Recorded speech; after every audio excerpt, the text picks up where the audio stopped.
All those who are willing and able, please rise and join me in the Pledge of Allegiance to the flag of our country. I pledge allegiance to the flag of the United States of America and to the republic for which it stands, one nation under God, indivisible, with liberty and justice for all. Grant us, O Lord, light to our understanding, prudence in our investigating, foresight in our planning, sincerity in our deliberating, the grace to follow truth in our judgment. Help us to be moved in our decision neither by fear nor by self-interest, and to do our work faithfully. May we respect the authority vested in us, for thou art the source of all authority, and may we use our directives for the common good and for thy honor and glory. Amen. Amen. Thank you all. Madam Clerk, roll call, please. Commissioner Plechnik. Present. Commissioner Regovich. Here. Commissioner Hammercheck. Here. Okay, this brings us to our first public comment portion of the meeting. Is there anyone wishing to address the board at this time? Sir.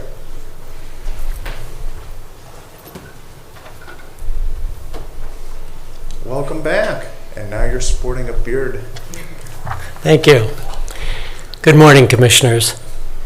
David Lima, 7774 Litchfield Drive, Mentor. The last paragraph of Chapter 1, Section 104 of the Ohio County Commissioners Handbook reads as follows. County Commissioners must be astute and have good business sense.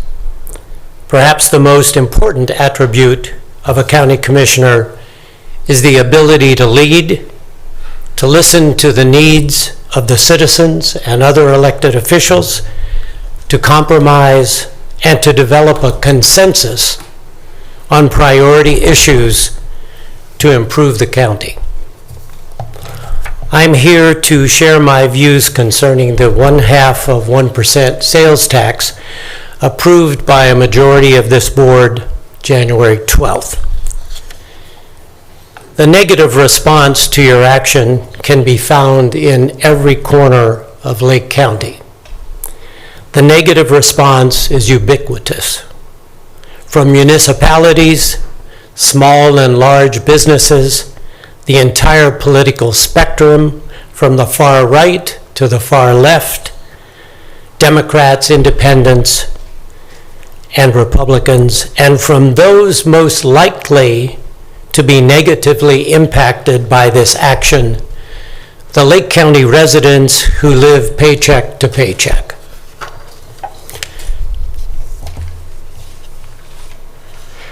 I'm appalled that such action was taken without a vote of the people forcing them to carry out this additional financial burden without having agreed to it. I would, along with Mentor City Council, urge you to rescind this resolution. If you don't, the people will seek a referendum on this issue. Thank you. Thank you, sir. Anyone else wishing to, ma'am?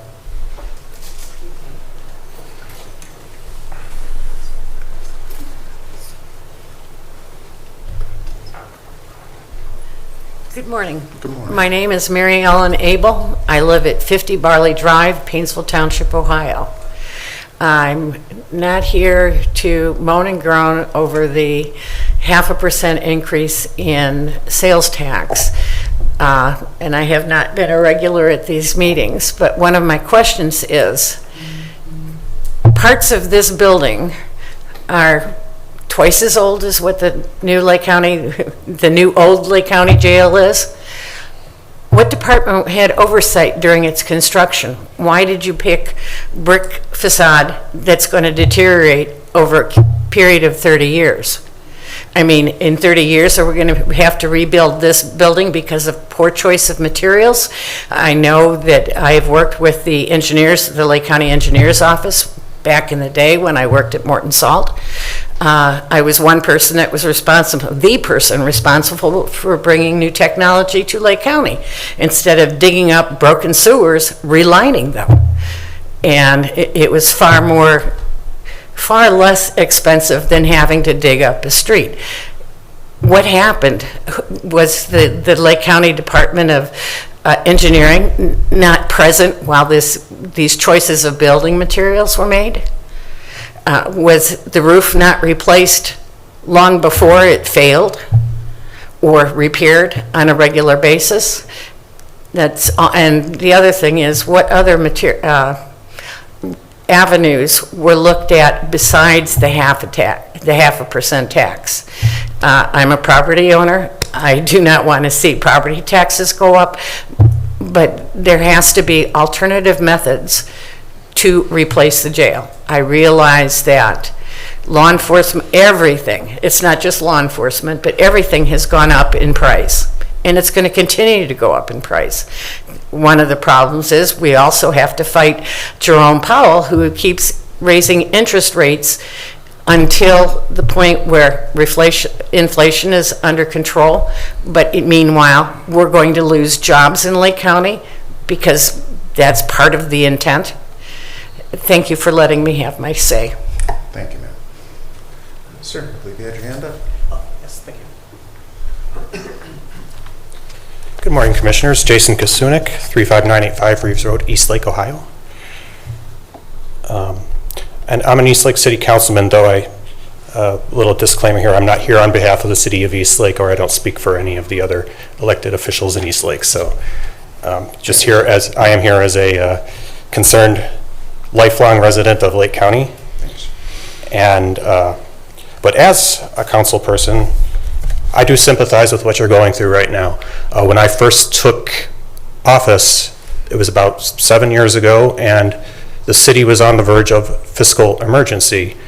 And I was in a position also where we were being asked to make a very difficult decision regarding people's taxes. Now, at the local level, we can't raise sales taxes or even property taxes without a vote, but we can adjust the reciprocity that people write off of their taxes, you know, basically what they pay to the city where they work.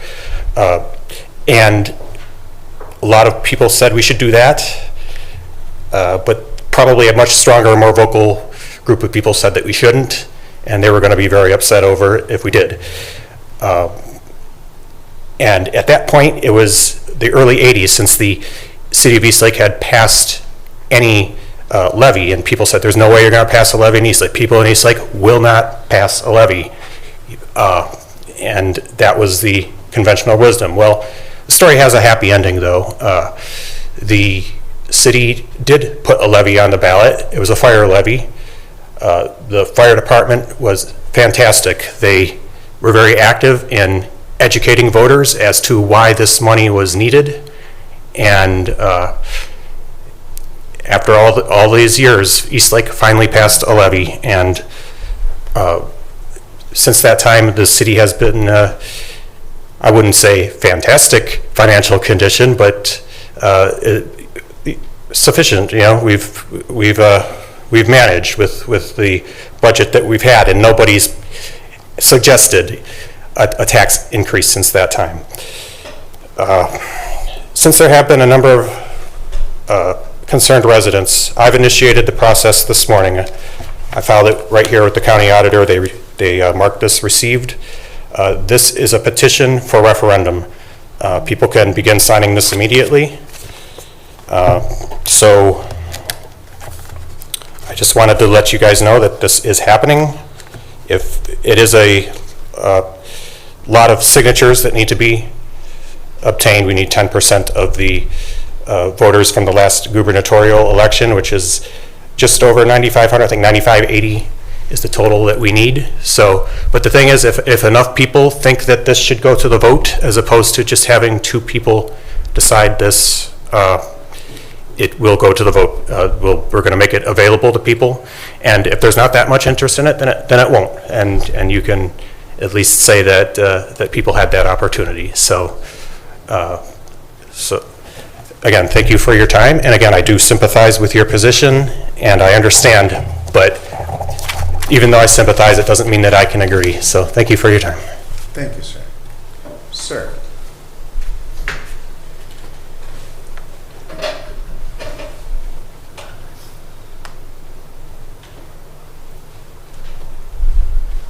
Good morning, Mayor. Good morning. Mayor Dennis Morley, City of Eastlake. I just want to clarify some things that the councilman just said. Since I was in office from 2005 as a city councilman until I became mayor in 2014, what the councilman failed to tell everyone is that we had 12 straight levies fail. We still operate from a 1982 operating budget that brings in approximately $500,000 that doesn't even do one payroll period. During the time from 2001 until I took office, the city laid off 42 employees. With the 12 levies that failed, we continued to just cut and cut and cut and have no services, and we still have no services that a lot of the other cities do have. We do not have a recreation department. We do not have a lot of departments everyone has. Our chiefs, both police and fire, are on the road all the time. They don't have the luxury of their lieutenants and captains and that sitting and doing the other work. This was a tough decision. We had the opportunity, as the councilman said, to raise the reciprocity or lower it, and we chose not to. We chose just to keep cutting things because the people told us 12 times in a row. And out of one of those levies, it was for $1.35 a month to keep our pool open, and that failed. So we can continue to say we're putting the seniors out of their houses and everything, but what are we going to do about that? I've been doing some thing about the homestead, which the county cannot do. So again, eventually maybe someone will cut the homestead and give them 70-80%, then you look for that revenue. It was a tough decision. I respect your decision of what you've done. You're not going to make everyone happy.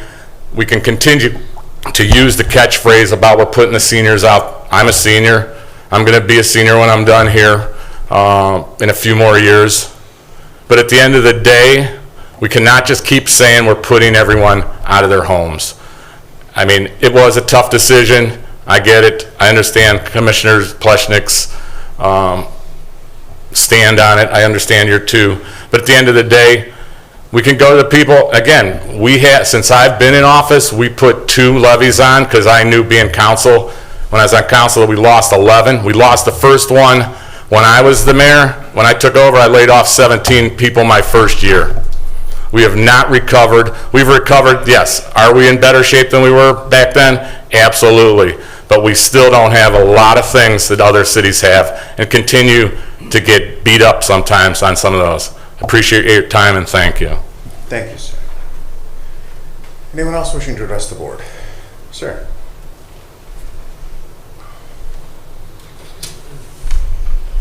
Good morning. Good morning, Commissioners. Brian Massey, 8196 Rainbow Drive in Concord.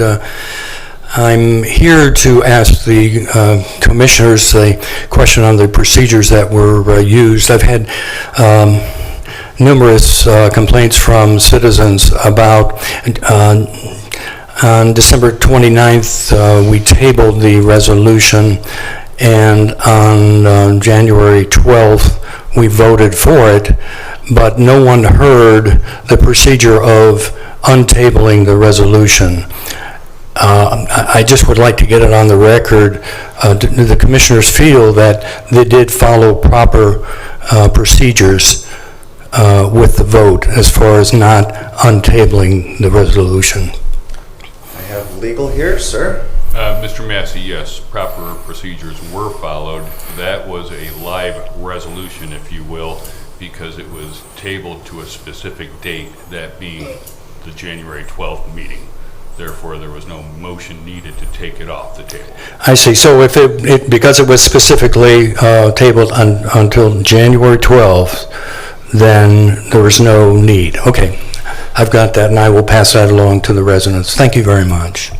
And sir, just to be abundantly clear, I do believe at that meeting, we made that clear that day. Am I correct, legal, that we did so state that? I believe, that's my recollection. Okay, thank you. Anyone else wishing to address the board? Sir.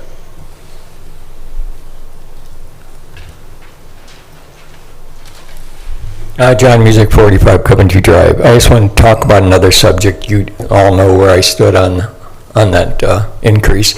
Over at Center Park Estates, I mean, this morning I opened up my curtains, and hey, this is the 5th time in January that it's flooded. In January, winter months per se, and I know we've had warm weather and a lot of, not much snow, a lot more rain. And I've been working on this since 2005. I talked at the commissioners' meetings. At 2006 was my first township meeting, and I brought it up. And I talked to township trustee this morning. I mean, I should say texted them back and forth.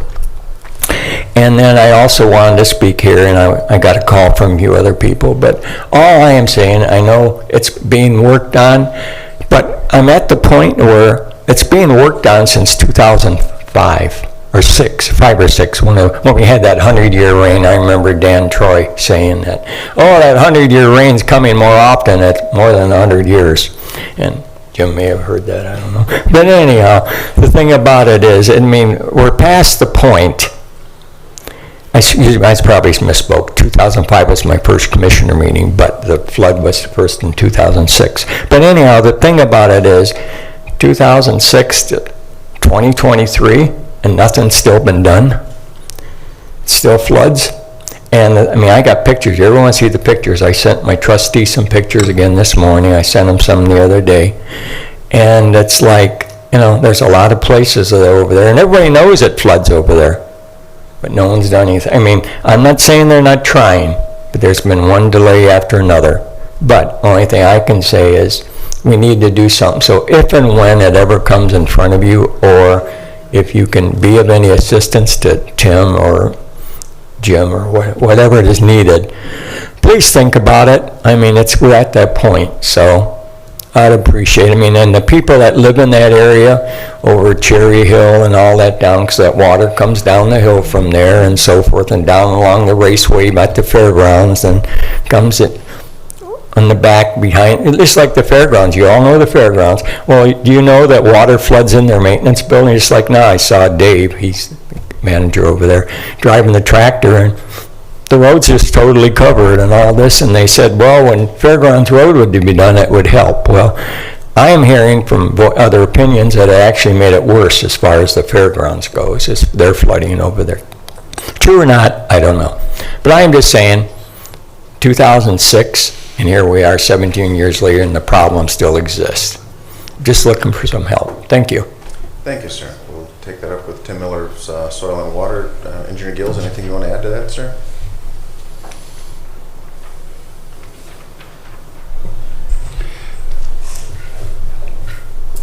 Yes, Commissioners, I think I would.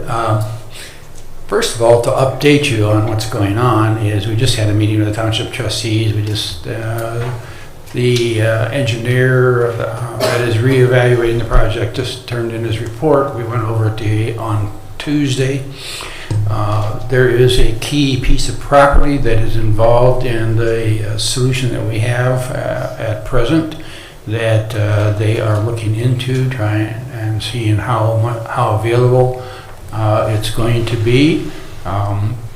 That piece of property will have a large, fairly decent sized retention basin which will help solve it.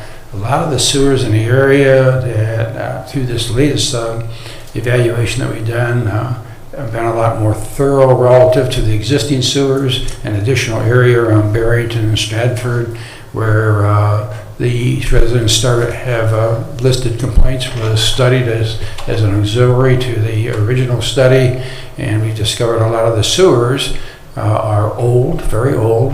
They are in bad shape. Some of them go uphill, not downhill, and they're all undersized.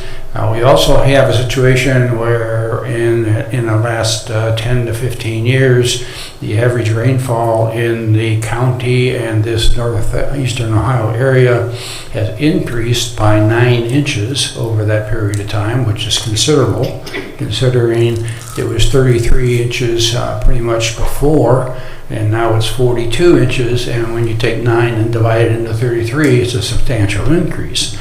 The previous problems that we've had is, we've had 2 problems. One was the core.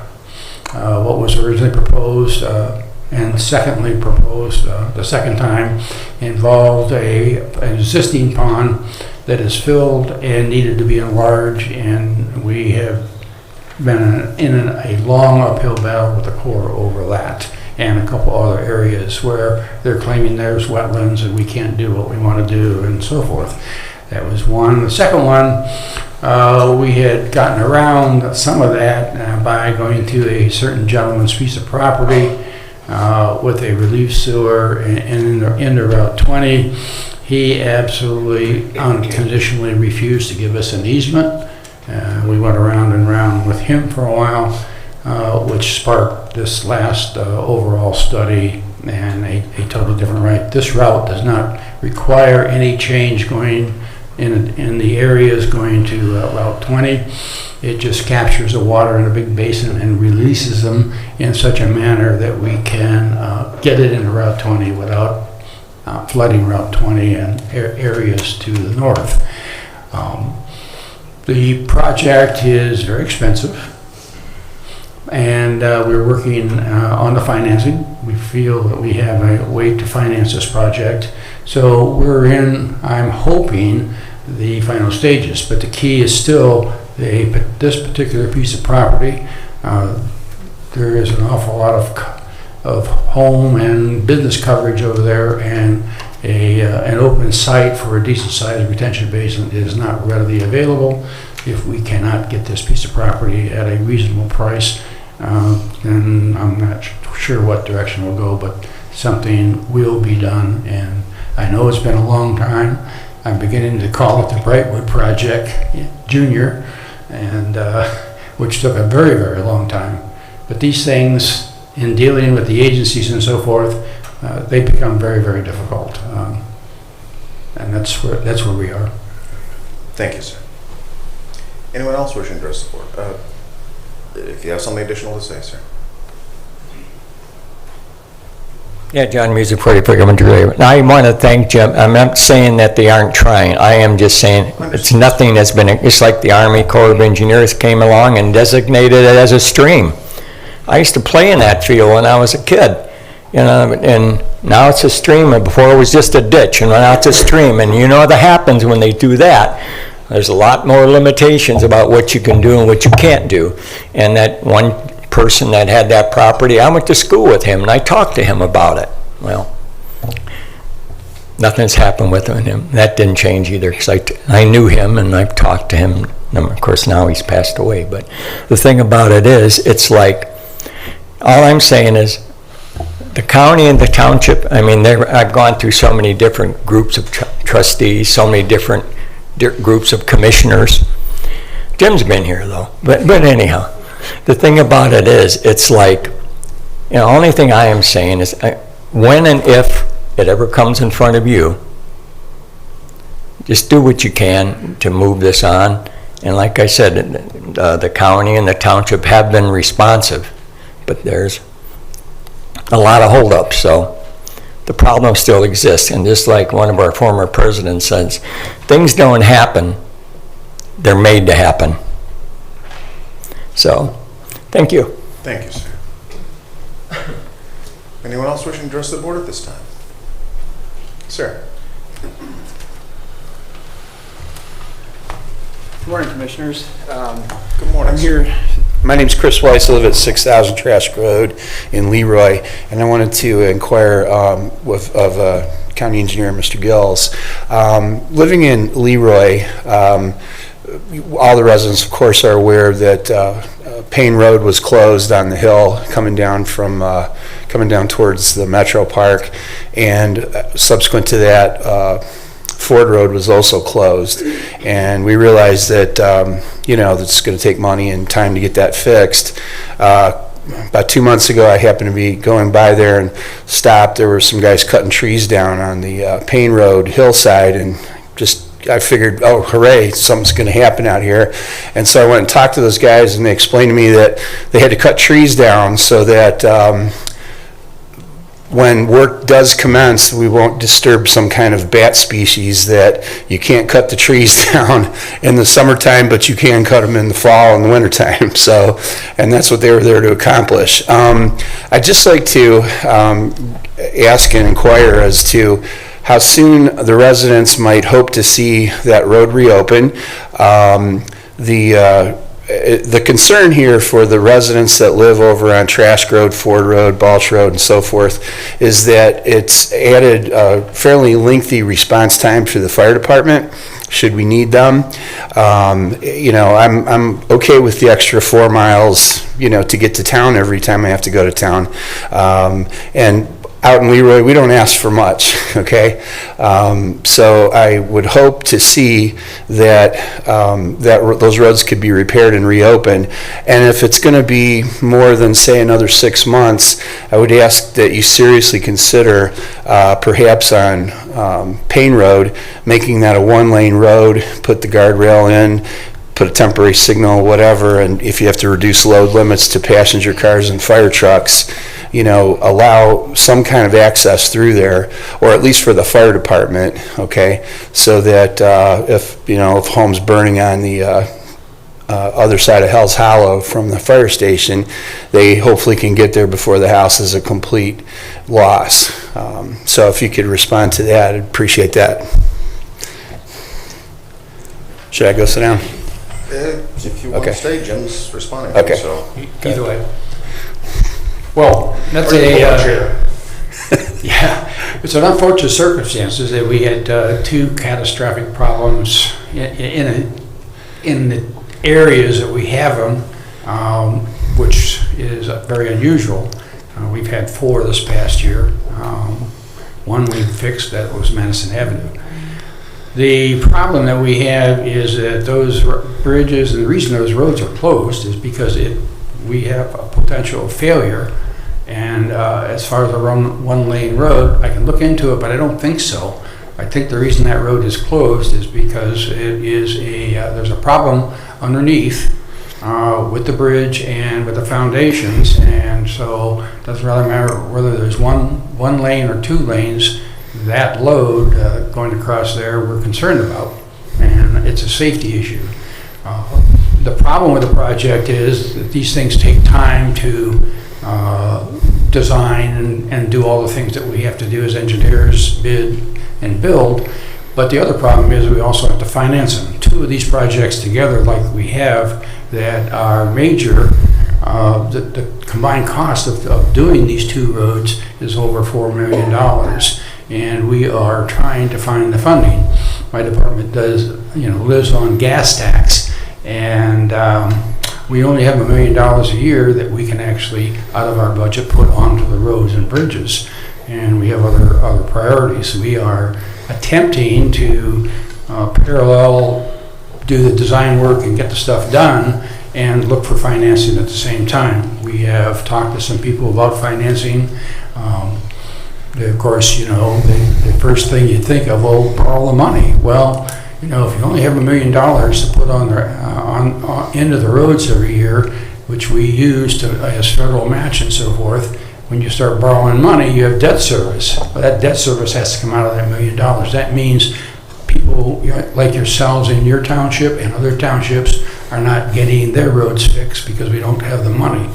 So we're doing the best we can, and we're trying hard. And is it going to be ready in the next 6 months? The answer probably is no.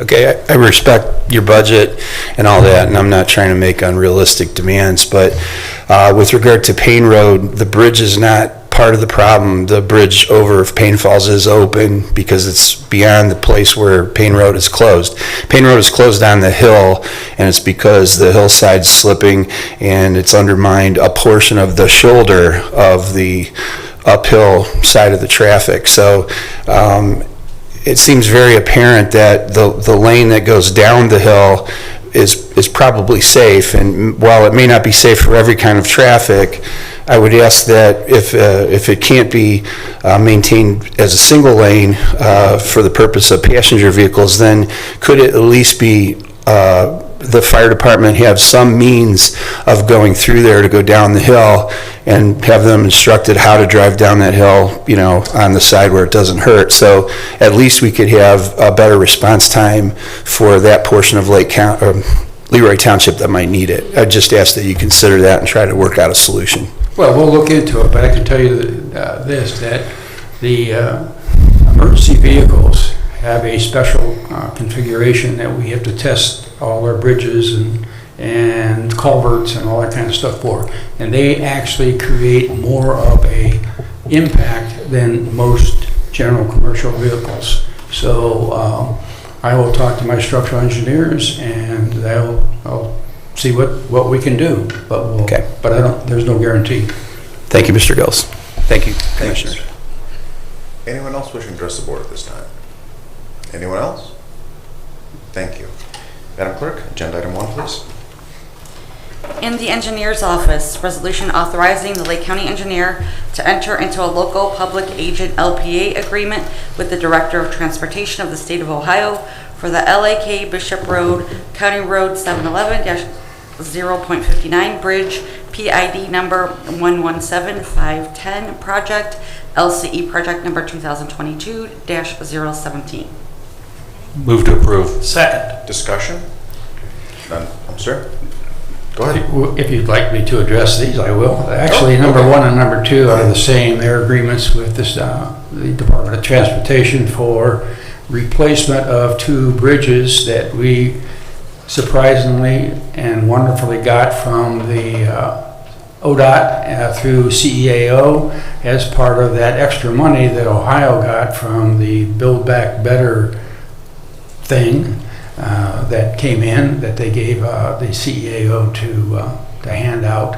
So this is an 80-20 match, and these bridges must be done under contract by this coming year. So we are moving forward rather rapidly on these.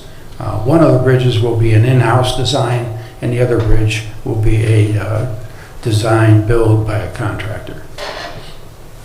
And as long as we're giving a little background here, this is a $900,000 estimated project with an 80% Yes. reimbursement. Yeah. Very good. Any further discussion? None being heard. Madam Clerk, roll call, please. Commissioner Plechnik. Yes. Commissioner Regovich. Yes. Commissioner Hammercheck. Yes. Resolution authorizing the Lake County engineer to enter into a local public agent LPA agreement with the Director of Transportation of the State of Ohio for the LAK Booth Road, County Road 609-0.24 Bridge, PID number 117512 project, LCE project number 2022-018. Move to approve. Second. And discussion, Jim, want to add anything else there? Or? Okay, then I'll just add that this is an estimated $315,000 project with an 80% eligible reimbursement cost. If there's nothing further, Madam Clerk, roll call, please. Commissioner Plechnik. Yes. Commissioner Regovich. Yes. Commissioner Hammercheck. Yes. Resolution to advertise for bids for the Lake County Resurfacing Project 2023 in the city of Painesville, Lake County Fairgrounds, Concord Township, and Painesville Township, Ohio. LCE project number 2022-019. Bid opening February 15, 2023. Move to approve. Second. Discussion, Jim, this one's kind of unique. Yeah, well, this is a major paving project. We've lumped the townships of Painesville and Concord together. The city of Painesville and Painesville Township, one of the roads is shared by both of them, and we are going to run the project that's inside of Painesville all as one project, so it makes it a lot easier to keep track of the contractor and pay. The other project, which is going to be kind of exciting for the residents of Northeast Ohio, is that we are going to go in and pave everything that we can find in the fairgrounds. It's been kind of holy for a long time, and now we're going to go in and we're going to just fix up the roads and make that facility, bring it up to 2023 standards, which it should be good for about 15-20 years. Well said. Anything further, gentlemen? Thank you, sir. Madam Clerk, roll call, please. Commissioner Plechnik. Yes. Commissioner Regovich? Yes. Commissioner Hammercheck? Yes. Resolution awarding a bid contract to J.D. Williamson Construction Company Incorporated for the LAK Sanctuary Drive Bridge Project as required by the Lake County Engineer in the amount of $1,499,751.10. Move to approve. Second. Discussion. Jim? Okay, well, this is a project over in Kirtland Hills and Kirtland area this bridge was originally put together by a developer as part of a large subdivision over there. And unfortunately, it had some problems. It became an emergency situation. And we were lucky to get the bridge not only on the CAO list, but it was moved up because it is semi-closed. And we got an excellent bid, and we're ready to move forward. And a little of the history on that, you touched upon it being a developer. I don't know any easier way to say this other than we got stuck with this. Can you elaborate on that? Yeah, actually, this is a pre-stressed concrete beam bridge, and the concrete was, the deck was not done really well, and it leaked and got down into the pre-stressed beams, and the steel began to rust. The steel cords began to rust, and they were hanging down below the bridge, and it was pretty ugly. It finally got to a point where we had to do something about it. So we moved it forward and put it together. The senator who lives on the other side of that bridge, our esteemed senator, did help us through ODOT get it moved up so it could be completed a little sooner than expected. And just to put a little finer point on this, although you routinely talk to us about road inspections, bridge inspections, the public doesn't seem to understand your department does get down to this level of inspection and raising the emergency, because this was shut down unexpectedly, much to the displeasure of the residents, as I recall. Yes, matter of fact, it was. Yeah, we inspect all our bridges every year. Anything, including culverts that are over 10 feet in span, is called a bridge by the state of Ohio. And we go through a very detailed expensive inspection process every year. If a bridge is over water and has any foundation in that water, we have to do an underwater inspection every other year. So we keep a very careful eye on everything.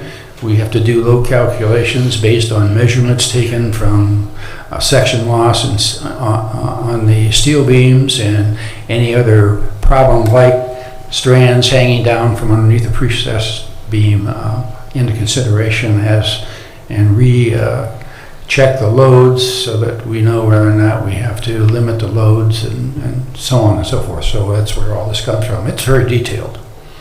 Thank you for that information, sir. All right, if there's nothing further, Madam Clerk? Commissioner Plechnik? Yes. Commissioner Regovich? Yes. Commissioner Hammercheck? Yes.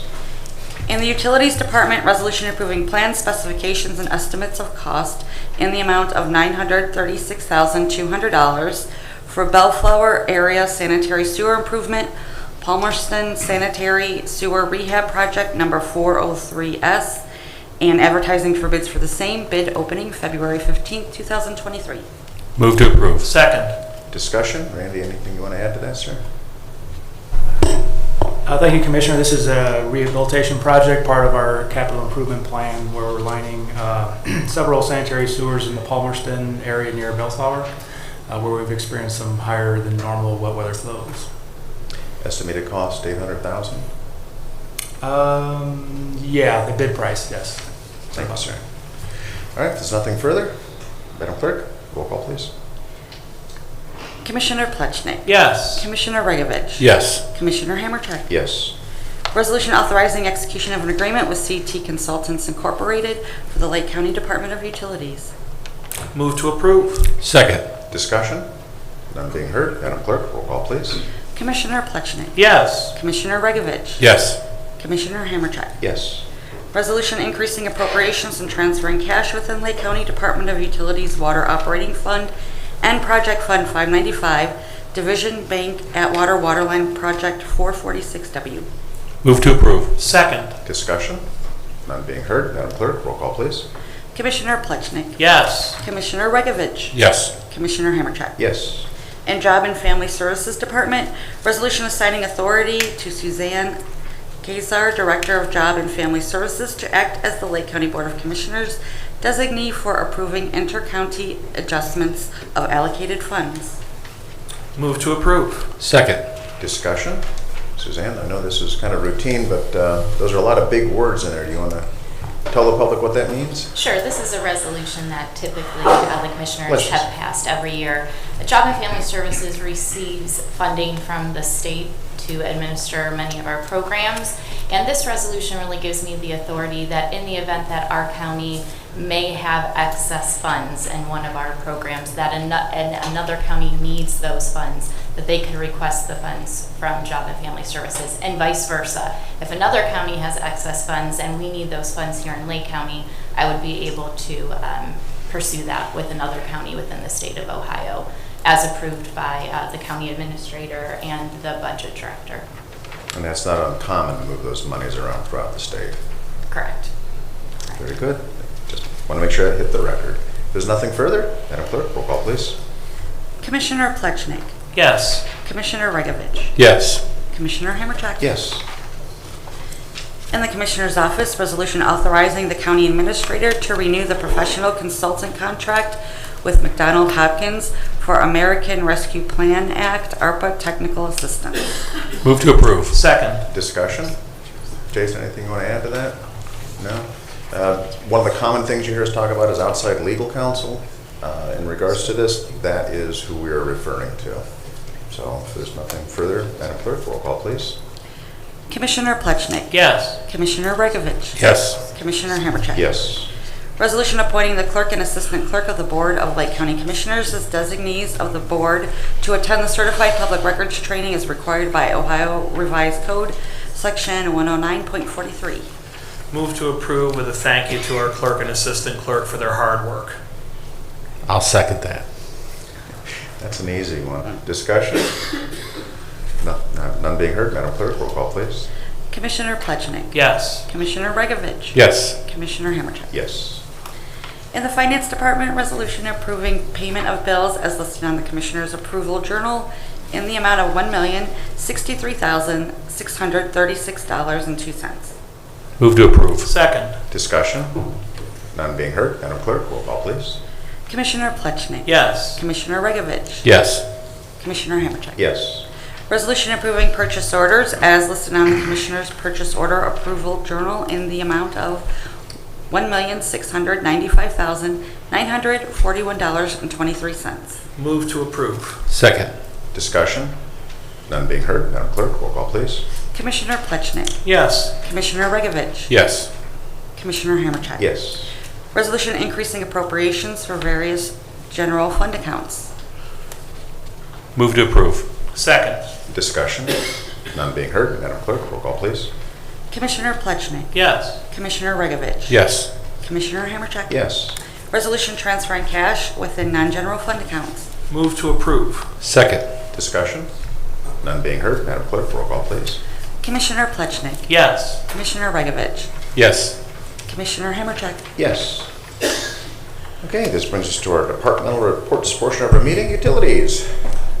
Thank you, Commissioner. Yesterday, we opened bids for our Old Town Kirtland sanitary sewer project. We received 2 bids. One was quite a bit over our engineer's estimate, and the other was about 6% over the engineer's estimate. So not way out of line based on what's going on today in the economy. These estimates had to be created back in July. So to be able to estimate what the costs are today, it's not out of line. Our consultant is reviewing those, evaluating the bids, and we'll hopefully have a recommendation within a week or so. Excellent. Look forward to seeing that. Thank you. Anything else for utilities? Thank you. Moving on to Job and Family Services. No report today, Commissioner. Thank you. Thank you, ma'am.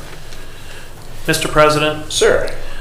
Director, could you restate the announcement that you made at our last meeting with respect to various Medicaid and SNAP benefits that are lapsing due to the end of the pandemic emergency response? And could you give us a sense of how many people that impacts in Lake County? Sure, thank you, Commissioner. And Job and Family Services is also planning on sending out a press release by the end of the week to continue to get this information out to the public. But what I shared last week is really twofold. So we have individuals in Lake County who receive SNAP benefits, which are our Supplemental Nutrition Assistance benefits, or commonly known as food benefits. And those individuals for the last 3 years have been getting their regular food assistance each month, and they've also been receiving additional food assistance each month, which is called, the government is calling it an emergency allotment. So they have their regular food stamps at the beginning of the month, and then their emergency allotment of food assistance at the end of the month. And what we have been told is those benefits would continue while there was a federal health emergency. But that has changed because at the end of December, the President of the United States signed the Consolidated Appropriations Act, which means that additional food assistance and Medicaid assistance is not contingent on there being a health emergency any longer. And the feds let us know that February would be the last month that individuals who are receiving food assistance would get that emergency allotment. To give you an idea of what that means for folks, for a family of 3 who may ordinarily have received $180 a month in food assistance, that's what they were eligible for based on their income, they have been receiving an additional $560 each month. So they have their $180 in regular food assistance, and then they have an additional $560 each month in emergency allotments. That additional emergency allotment is going away. They only will have their original food benefits. As far as Medicaid goes, throughout the last 3 years, the Department of Job and Family Services has not been able to end anyone's Medicaid benefits because of the public health emergency. The federal government has not allowed us to end Medicaid benefits unless someone has passed away, they've moved out of the state of Ohio, or that individual has asked Job and Family Services to end their Medicaid benefits. Typically, the job of our caseworkers is to ensure that individuals are eligible for Medicaid benefits. We have not been able to process eligibility. That is also ending. Starting in April of 2023, caseworkers will be able to determine if folks who are applying for Medicaid, and there's a lot of folks applying for Medicaid, our caseworkers will be able to determine if they are eligible to continue receiving Medicaid benefits. That's going to take a bit longer than the food assistance that will end in February. But starting in April, we will be able to determine if folks are eligible. So how many persons, how many families are losing their additional food benefit at the end of February? I don't have the exact number of households. I could get that for you. But there are currently about 25,000 individuals in Lake County who receive food assistance. And Medicaid benefits, currently we're at about 46,000 individuals in Lake County who have Medicaid benefits. Thank you. Very good. All right, County Administrator. Good morning, Commissioners. Just briefly, we talked the resolution regarding the ARPA assistance. A brief reminder, I'll be spending some time tomorrow with Director Matus on applying for an additional $100,000 of emergency ARPA funds that have been made available to all counties in the United States. The deadline is in a couple weeks, so I'm going to at least get the process started so that we're in the queue. Once I get some of the parameters, which I believe are a little bit looser than the original allotment, I will let the board know what eligibility there that exists for those dollars, and then we'll put together some potential ideas, projects to tackle in the first quarter of 2023. So thank you. Very good. Anything for Administrator? Thank you, sir. All right, Madam Clerk. Yes, the next Commissioners meeting is going to be held on Thursday, January 6th at 10 a.m. Thank you. Thank you, ma'am. Legal. No reports, Commissioner. Thank you, sir. Moving on to old business. Do we have any old business coming to this board? Mr. Any President. old business? Sir. Can I make a few comments on the sales tax? Yes, sir. Someone asked earlier in the session, was there any other way to fund this? We do not collect what we can on inside millage. We can definitely add another 1.1 mils to everyone's property tax, but we heard that from the people that that's an unfair thing to do, and we didn't entertain doing that.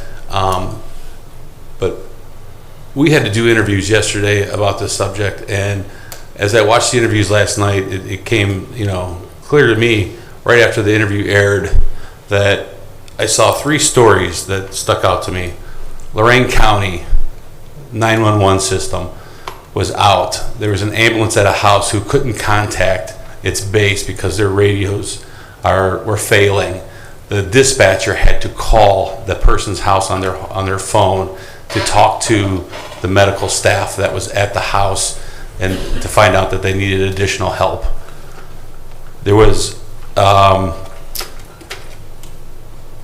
drive-by shooting right in Euclid.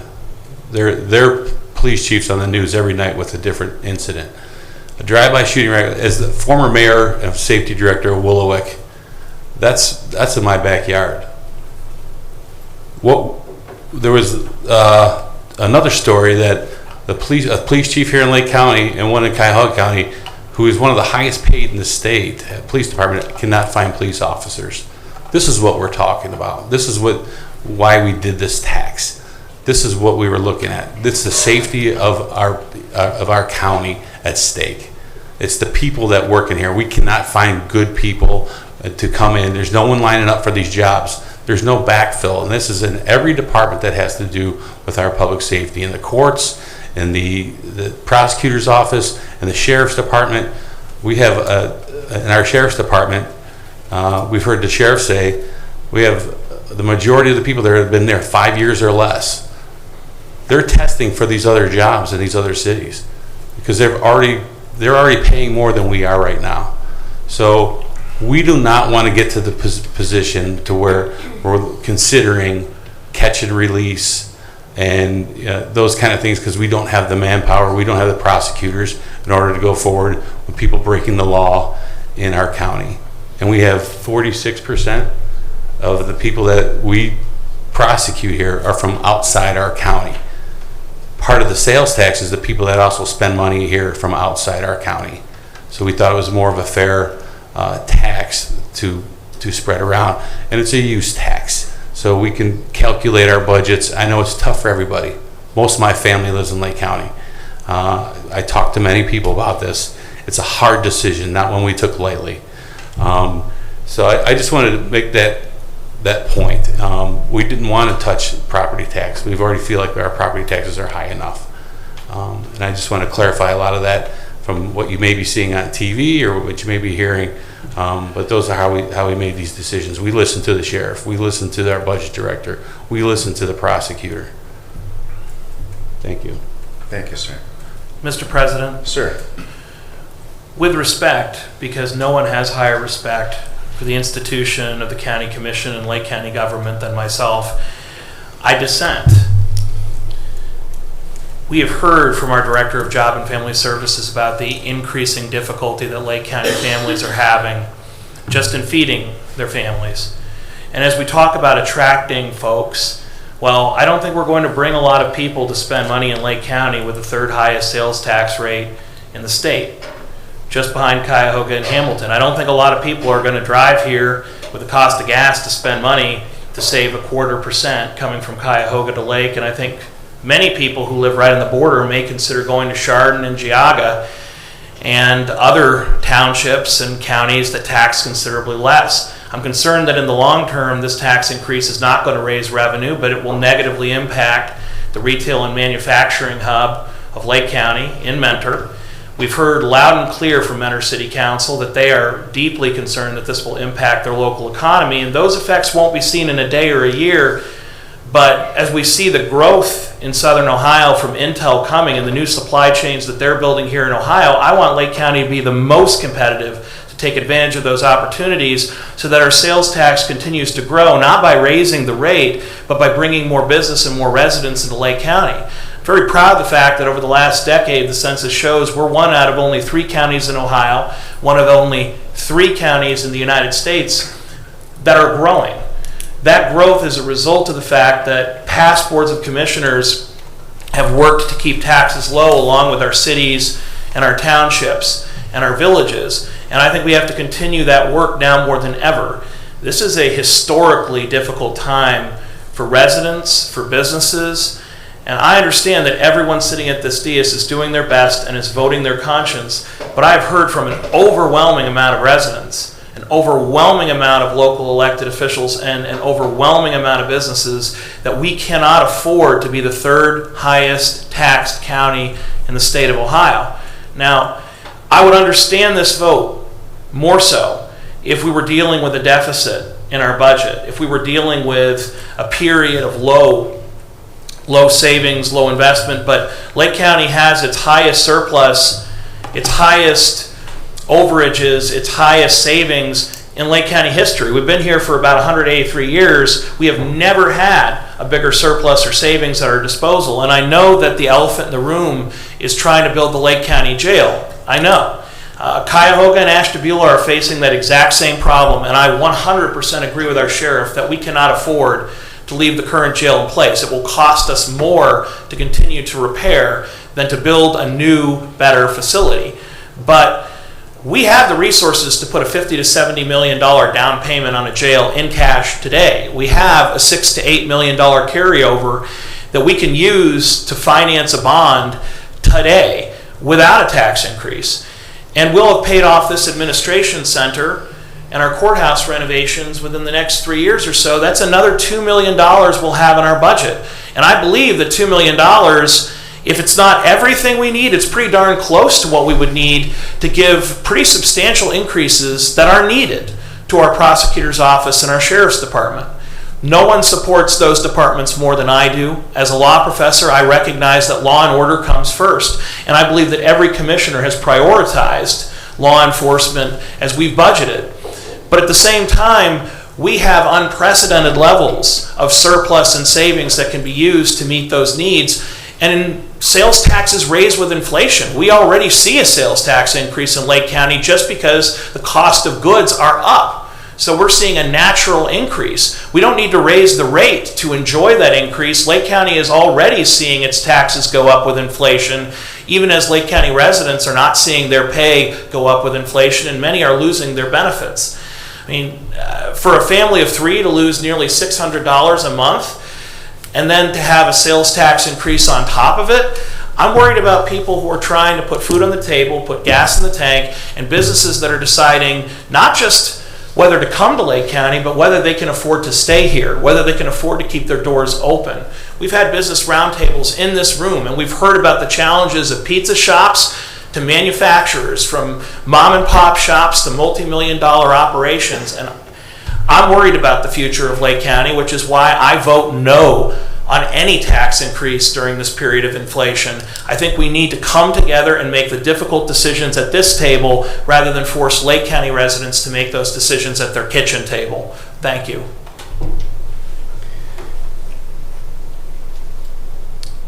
So if I could put a little finer point on the discussion regarding the emergency communications failure. That particular incident involved an 83-year-old individual.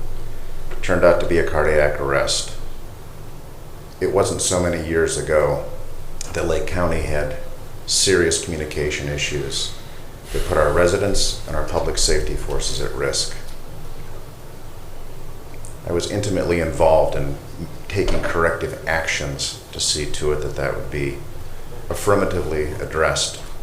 We do have one of the finest systems in the state. In fact, we are a key element in the statewide communications network. But we are fast approaching end of service and other issues associated with that we are financially responsible for. When people say, what are you doing for our seniors? We're keeping them safe. Our emergency operations center and our dispatchers are among the best, but they can only do so much. We also just had a interesting story that seems to be underreported, that a murder suspect was apprehended on our west side associated with a shoplifting incident. The murder suspect was from Cuyahoga County. This person ran when they were approached by law enforcement through a school and hid in a neighborhood, a residential neighborhood. These are the kinds of things that just, polite people don't talk about, but the reality is this is coming to Lake County. This is a very real threat. I've seen some editorials where perspectives are being talked about, and I think it's appropriate to put some of that into perspective. I appreciate the passion of my colleague. I believe he is trying to be sincere, but I believe it is appropriate to discuss at this table what needs to be done and what we're talking about, and not through editorials or Facebook postings. If I could just, for example, bookends, not trying to enter into anything that appears to even be a debate, but when you post discussions of rainy day fund, enumerate a few other funds, and then talk about budget stabilization, you are counting the same money more than once. You are using the common name and the legal name for the exact same money and counting it twice. That the public deserves to know. Getting into a matter of law, the administration building that we now sit, the general fund portion of this building, was paid for on or about January 14th of 2021. The debt that is still owed on this building is the utilities portion of that expense. The utilities enterprise funds, which are restricted funds, cannot be used to meet general fund obligations, either to supplement, supplant in any manner or form. That is a matter of law.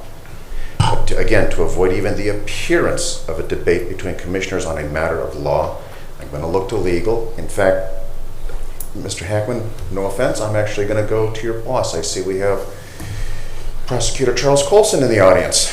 Sir, could you please perhaps draw an end to the discussion of using utility monies for general fund obligations, sir?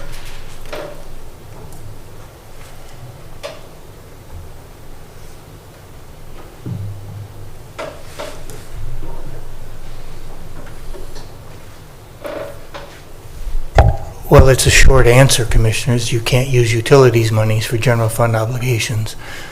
The utilities monies have to be used for the utilities department.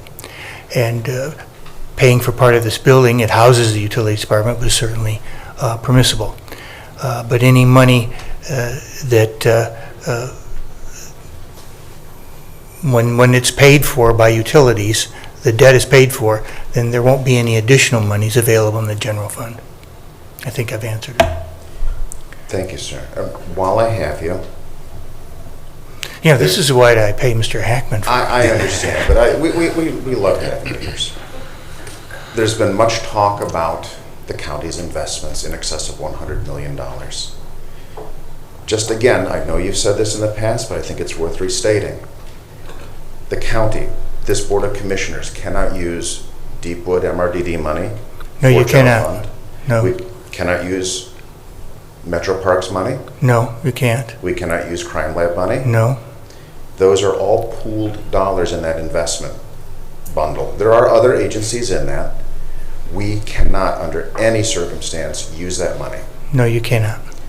We have had other elected officials suggest that we could just ask to have it gifted to us. That is, I believe, black letter law that they cannot do that. That can't happen, no. There cannot be loans against that money to this board for general fund obligations. No. And I apologize for hitting you with all these, but these keep coming up. We need to manage expectations of exactly what we are capable of doing with the monies that are out there. Sir, I appreciate your indulgence. Thank you, sir. Glad to help anytime.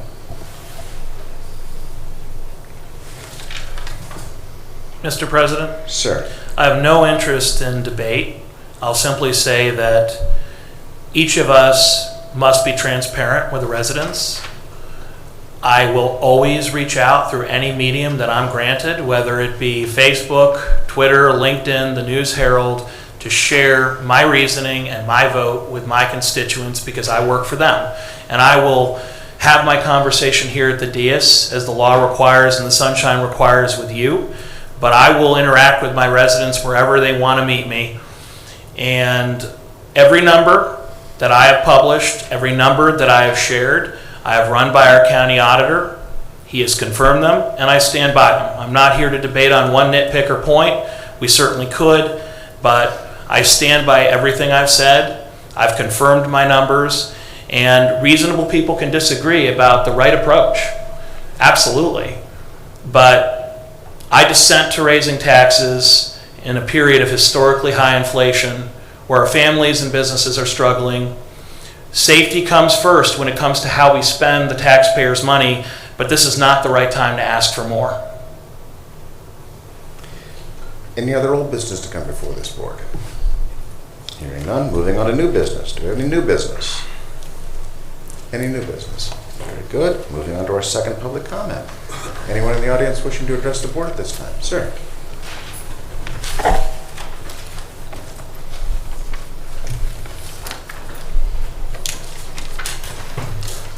Richard Kunzman, 5337 West Loveland Road, that is South Madison. I actually didn't come here to speak, but something kind of piqued my interest here.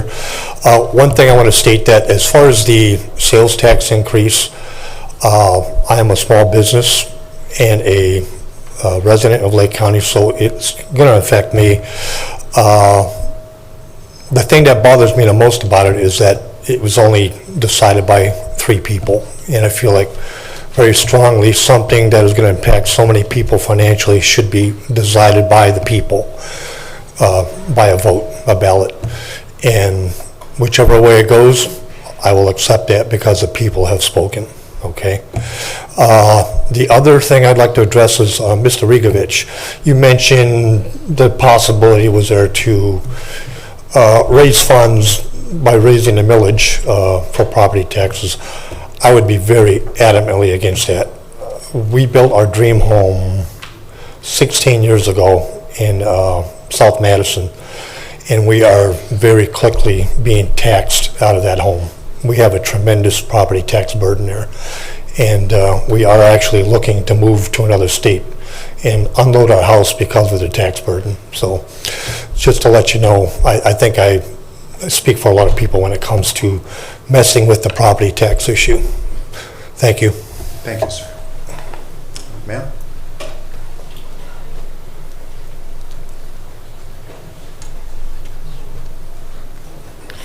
Thank you. Sharon Moten, Wake Robin Road in Mentor. Wasn't planning on speaking today, but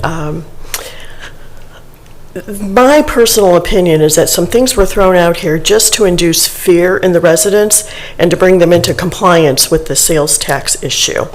A couple things I want to mention is the way that it was rushed and done over the holidays so that you thought maybe people wouldn't notice, but we do. Very disappointed in several of you throwing out the consideration of raising property taxes feels like a threat to me, like do this or we're going to do this. We don't want to, but we will. That feels like a threat. The other thing I want to mention is the man that was apprehended for murder was sent back to Cleveland. He is not in Lake County. Most of the, you're throwing out the safety issue, I feel, to scare people. We know that crime is on the rise. We're aware of that. Only several of our remaining communities do not have their own police departments. Lake County is not patrolling Mentor. We have our own police department, as did Wickliffe. Everybody else, I believe Leroy and a couple of them, rely on the sheriff's department. I hold our government responsible for not keeping up the jail. As the years went on, it's not that old. They should have been keeping up with the repairs as they went along. And I've seen this done with other businesses, that they've deliberately let things slide, ignore it, and then say, oh, now we have to replace it. Another thing I want to mention is there are a lot of very low-level supposed crimes of people being incarcerated that don't need to be. What happened to ankle monitors? I know myself that there were a lot of people put in jail for expired plates.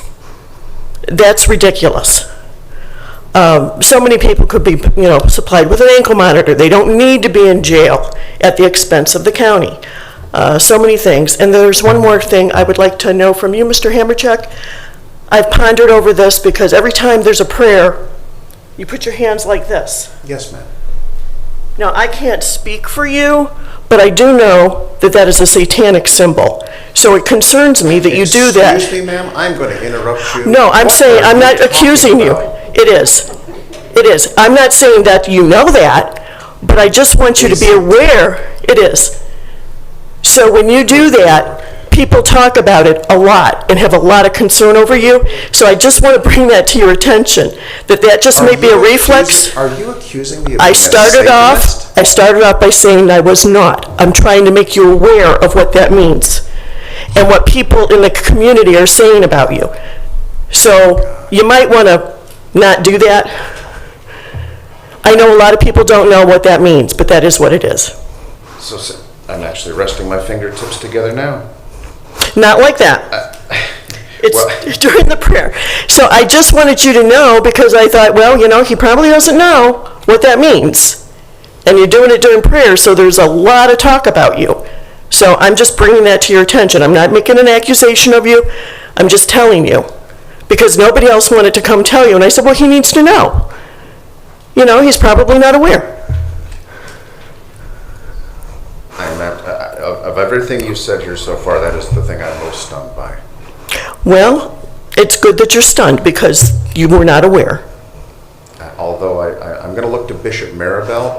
Bishop Maribel, are you aware of resting one's fingertips together? This way. No, as a bishop. Actually, Bishop, would you mind taking the microphone? Yeah, please, come on up. Of community I've met the interest. bishop. I'm absolutely stunned by this. Bishop, please. Yeah, it's concerning, and I didn't want you to know that people were, talking about you without actually letting you know what they were saying. I'm Gerard Mebel, bishop, resident of Lake County for 40 years now. When people pray, God answers prayer. It doesn't matter if you kneel. It doesn't matter if you lift up your hands. And most likely, the Bible said you can even lift up your hands and pray. So really, thank God we have a commissioner that's willing to pray. Thank God that we have 3 commissioners that care for this community. And I'm truly very happy with the county commissioners. And I'm very happy with prayers. No matter how, either you kneel, either you stand. Myself, I've been here for 40 years. And I'm 70 years. When I was born on the side of the road. And I've never been sick here. So God answered prayer. And my mother didn't know how to read and write. But my mother had someone to read Psalm 91 over me. And even when COVID came, I know COVID won't be there too long because God is a miracle God. Thank you. Bishop, thank you.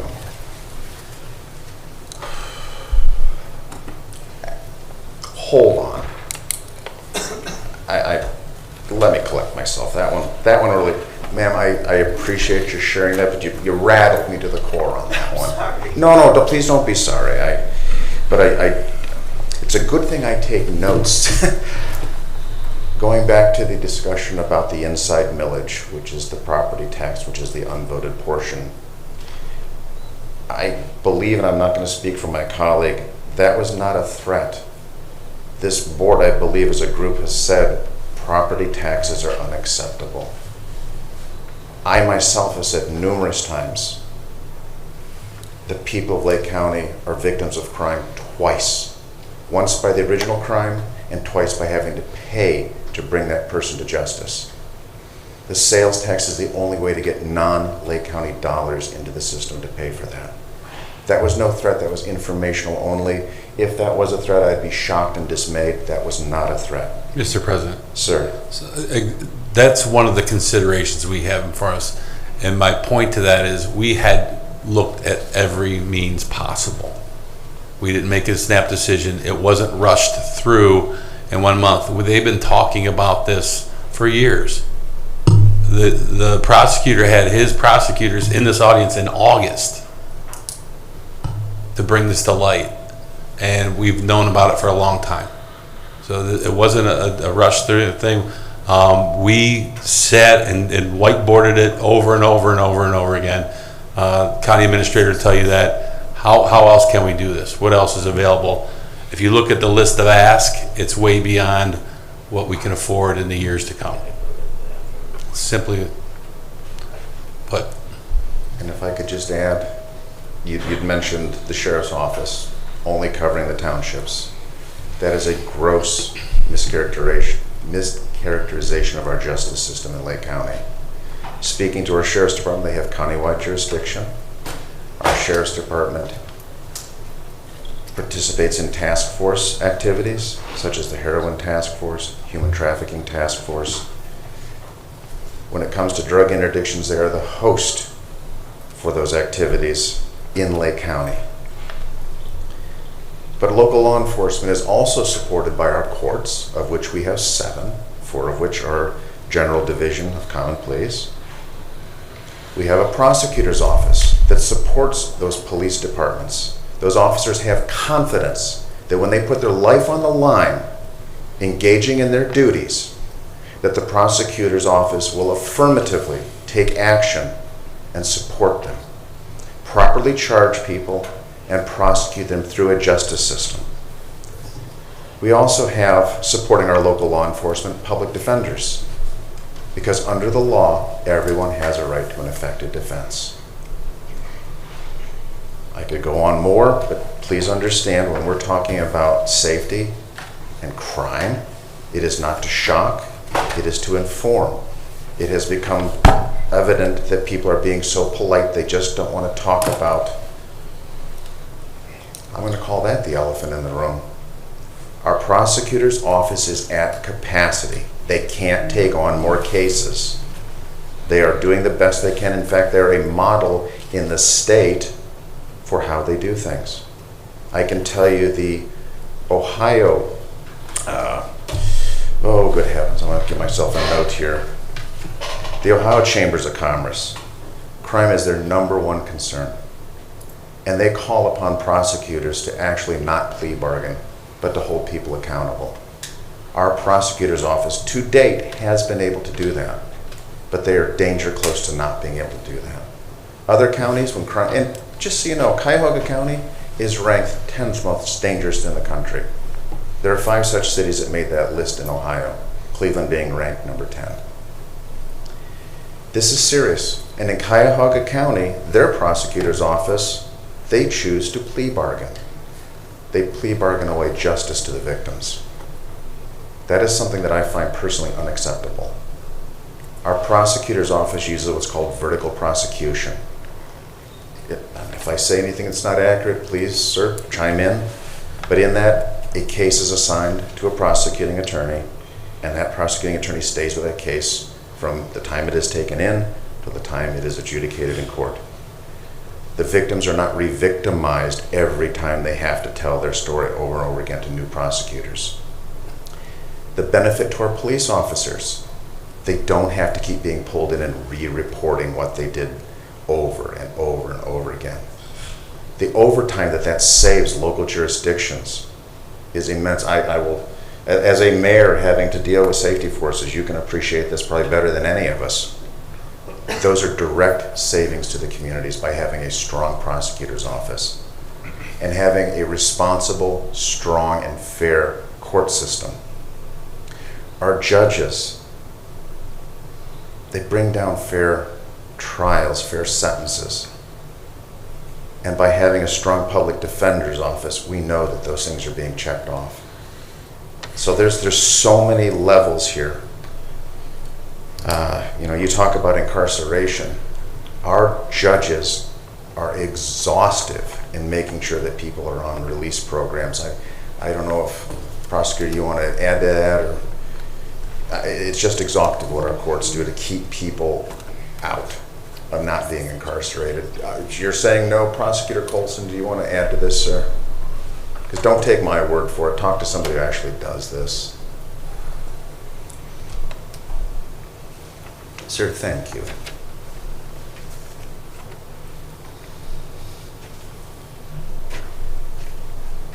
You are correct. Incarceration is the last resort. Everything is tried before we have to incarcerate people. We have all kinds of programs, drug programs, mental health programs, and it's only for those violent people, for those that are repeat offenders, that get incarcerated. But we do hold them accountable, and we do make sure that they are held accountable for the kind of action that they do. And our judges are very good at that. So incarceration is the last thing that we want.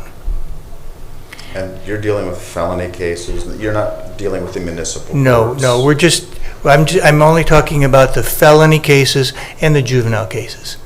And of course, very few juveniles ever get incarcerated, but it's the felony cases, the serious cases. Felonies are the most serious cases for those people who don't know. Very good. Thank you, sir. Hey, Chuck, can you speak to the number of felons in there now compared to 30 years ago when that facility opened? I don't have the numbers.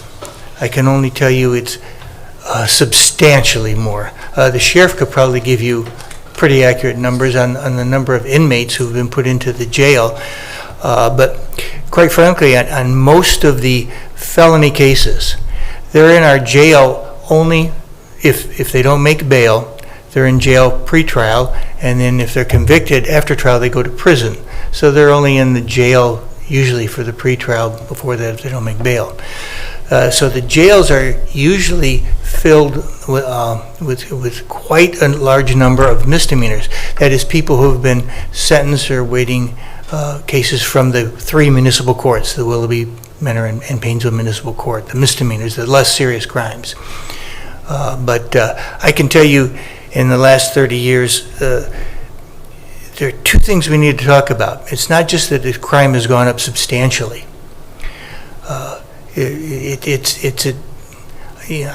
don't have any numbers in front of me, but I can tell you it's gone from something like 500-600 felony cases a year to 1,500-1,600 felony cases a year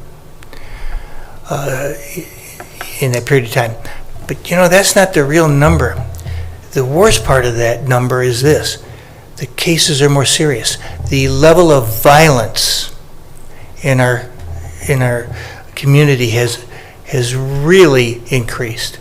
The amount of guns. It used to be that we very seldom would attach a gun spec to a case. A gun spec is when somebody commits a crime and they have a gun or use a gun, then we can add specification to the indictment, and that means they will spend time in jail for having that firearm. It used to be that those specifications were few and far between. Now they're on almost all the cases, or at least the great majority of the cases. The police, we talk to them all the time.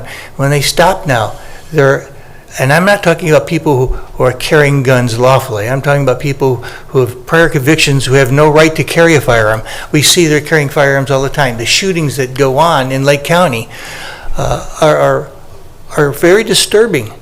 I mentioned some just last week. I don't want to repeat myself here, but the shootings in Lake County, whether they're at restaurants and bars, or whether they're at skating rinks, or whether they're just in the street, have increased substantially. And the only way to stop that is to have a very good law enforcement, having very good police officers, catching them and then trying them and hold them accountable. Because once you cross the threshold, when you're shooting in public at people, where other innocent people are around, you've crossed the threshold. And in that criminal's mind, that it's hard to start thinking about, we want to put a leg brace on him. We're not thinking that. We're thinking we have to get them out of society to protect the rest of society. And just Well, I won't go on. I could go on forever on this point, but it's Lake County is at a crossroads. We're at a crisis. We can't get enough good police officers. We can't get enough good prosecutors that even want to take the jobs. And if we're going to hold Lake County and make Lake County as safe and as good as it is, we have to spend the money on law enforcement. There is no alternative. Otherwise, we are going to end up like those communities who have uncontrolled crime. And, well, I've said enough. If you have any questions, I'll gladly answer them. Thank you. And ma'am, just to put a final ribbon on this, if I may, the reason... I'm sorry? I would like to say something. Oh, of course, yes, ma'am. Thank you. If you have something to add, please. Yes, I would like to add. And, you know, I don't want anybody to take my word for it. All due respect with the prosecutor, I'm not familiar with his court. You can download the Lake County Sheriff's app, and you can look at what the people are actually in jail for, and the majority of them are not in there for serious felonies. I'm not saying they don't occur, and that is not a concern, but you seem to be trying to make this sales tax increase all about safety, and I'm again going to say that you're trying to scare people saying we do this. Individuals are getting cut hours, losing jobs, taking pay cuts, and they're trying to find ways in their own families to make ends meet and make cuts. And that's what I expect our government to do. And as far as Mr. Plechnik, I think it's the responsibility of every government person to communicate in whatever means possible with the residents. You represent us. You don't rule us. So tell us what's going on. And if there's something different, then let us know. I feel like a lot of things are done behind closed doors, and I'd rather somebody communicate with us directly than say that shouldn't be done. So if individuals are trying to make cuts just to feed themselves and care for their children, my own community has come together to post needs, and we come together and help other people. You know, I'm out of food and I don't have a car. I've got children. We take them food. I like to see a return to that, people helping people. But if we're making those sacrifices and giving things up, I can bet there's a lot of different places besides safety in Lake County that cuts can be made. You may not want to, but you know what? Individuals didn't want to have to make cuts either. You owe it to us to find other ways to fund this, and I think we all know this is about the jail. So I don't think you're going to convince anybody otherwise. If this referendum doesn't go through, I will tell you that people are mobilizing, and they will not make small businesses suffer from what I've heard, but they're going to take their business elsewhere and make sure that you do not get the tax money. So you're going to see revenues actually go down instead of up. So you better maybe think about a little more than what you're talking about, because I think this is going to come back and bite you in a big way. And we want Lake County to prosper. We want it to continue to grow. It feels like it's just now getting back on its feet, and this is going to be a blow. I mean, I think a lot of people are going to choose not to come here. They'll go to Chardon, they'll go to Ashtabula, Jaga. You know, we have that option. A lot of us aren't that far away from there. So I don't want to see any of that happen. I'm not saying to take this off the table forever, but this is not the time when people are struggling just to feed their families. So that's all I have to say.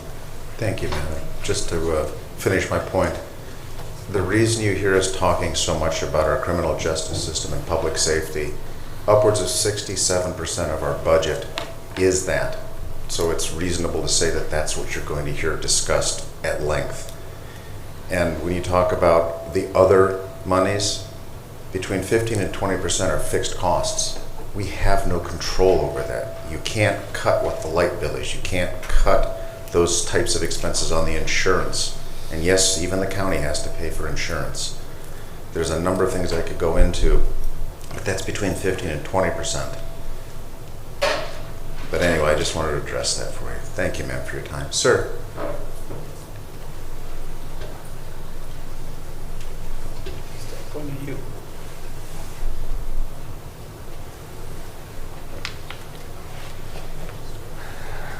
Dennis Morley, City of Eastlake. once again, and I believe probably we are the only community in Lake County that's had to deplete many services.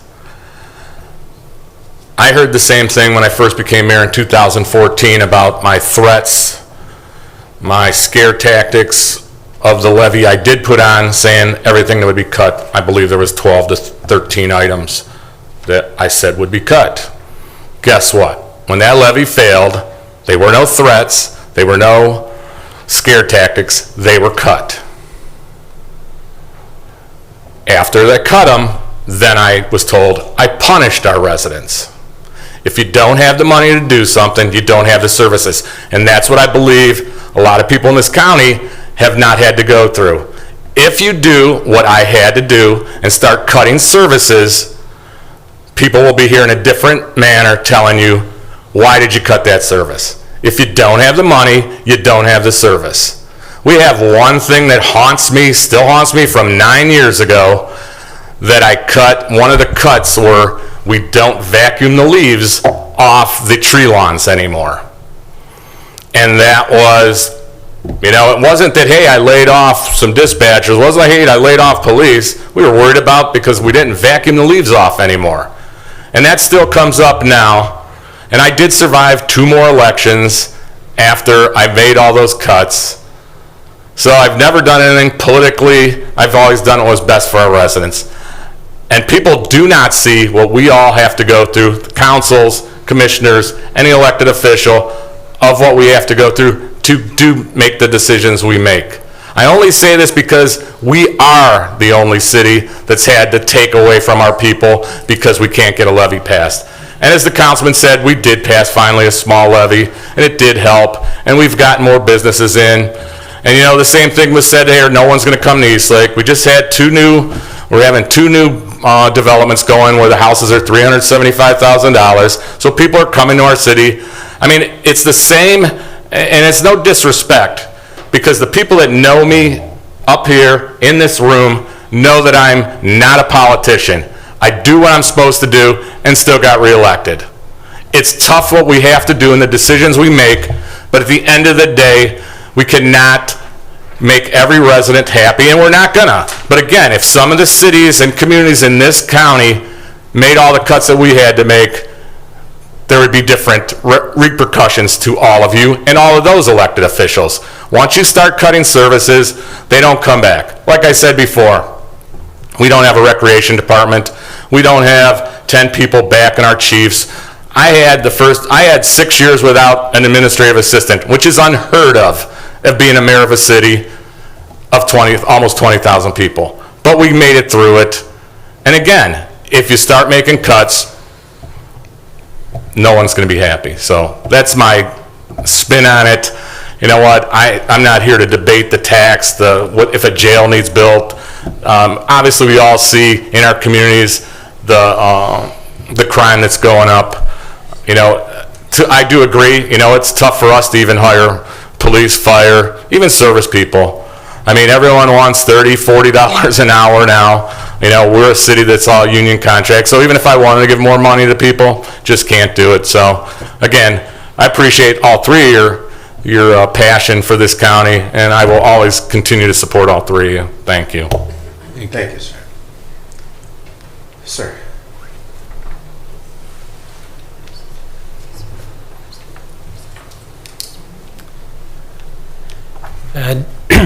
Dave Lima, 7774 Litchfield Drive. I'm always encouraged to make some additional comments based on some of the comments that are made through the discussion period. But one of the things that I think we have to keep in mind, and I think law enforcement agrees, that the real cause of crime are socioeconomic in nature. And when we fail to address some of the socioeconomic ills of our society, we encourage an increase in crime. That's point number 1. Point number 2, is it really surprising that we have substantially more gun violence with the kind of legislation that has been passed at the state level concerning guns. It just isn't surprising at all. And I know our law enforcement agencies have lobbied our legislators to not loosen the gun issues in this state, but failed because of the decisions that our legislators have made. And finally, the referendum issue can be there is a Facebook page that addresses this whole issue. It's called Let Us Vote Lake County. And that is the issue that we have. We want to vote on whether we want a 0.5% sales tax increase. We don't want the three of you, the two of you, to make that decision for us. We want to vote, and that Facebook page is available. Thank you. Thank you, sir. Anyone else? Sir.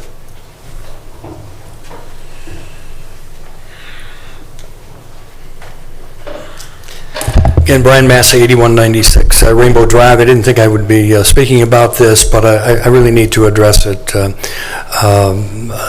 Prior speaker mentioned about Commissioner Hammercheck and how he was praying. I just know when I'm praying, I'm going to make sure that I watch what I'm doing with my hands also.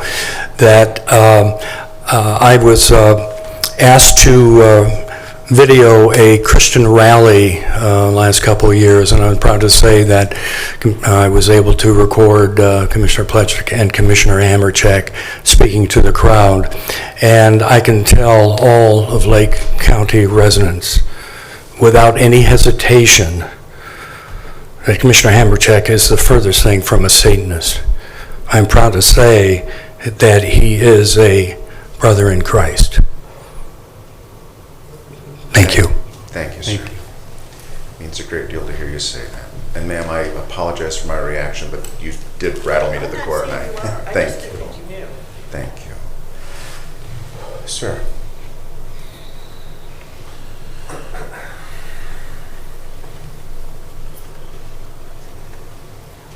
Didn't think I'd be speaking on this either. Richard Kunzman, 5337 West Loveland Road, South Madison. I just want to commend the commissioners for allowing these proceedings to be open with the prayer, and that you include God in these proceedings. To me personally, that means a lot. In this day and age where God is being cut out of a lot of things, I appreciate the fact that you include it. Thank you. Thank you, sir. Anyone else wishing to address the board? Sir.